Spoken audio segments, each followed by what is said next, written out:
মসজিদটেক এলাকায় চলন্ত বাসে নারীকে ধর্ষণ, গ্রেফতার দুজন।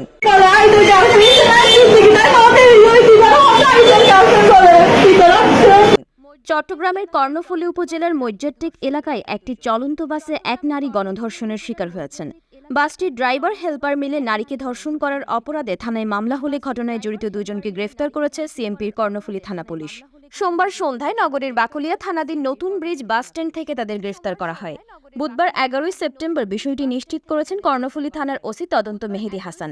গ্রেফতারকৃত দুজন হলেন আনোয়ারা উপজেলার রায়পুর ইউনিয়নের সরিঙ্গা গ্রামের রাজা তালুকদার বাড়ির মোহাম্মদ সৈয়দুল হকের ছেলে হেলপার সাইদুল ইসলাম মিজান এবং পটিয়া উপজেলার জিরি ইউনিয়নের ভেল্লাপাড়া গ্রামের জামাল মেম্বার বাড়ির মৃত হাশিম খানের ছেলে ড্রাইভার মোহাম্মদ আজাদ খান প্রকাশ রানা। মামলার এজাহার সূত্রে জানা গেছে, গত 6 সেপ্টেম্বর ভুক্তভোগী নারী রাত 9:30টার সময় পটিয়া মনসা বাদামতল এলাকা থেকে মিনি বাসে উঠে চট্টগ্রাম শহরের বাসায় আসার উদ্দেশ্যে রওনা হন। বাসের অন্যান্য যাত্রীরা মসজিদটেক মোড়ে নেমে গেলেও ভিকটিম নারী বাসে একা হয়ে যান। পরে বাসটি শাহ আমানত সেতুর টোল প্লাজা পার হতেই তাকে একা পেয়ে হেলপার মিজান চলন্ত গাড়িতে ধর্ষণ করেন। পরে বাসটি নতুন ব্রিজের চত্বর ঘুরে আবারও সেতু পার হয়ে পটিয়ার দিকে রওনা হলে ড্রাইভারও নারীকে ধর্ষণ করেন।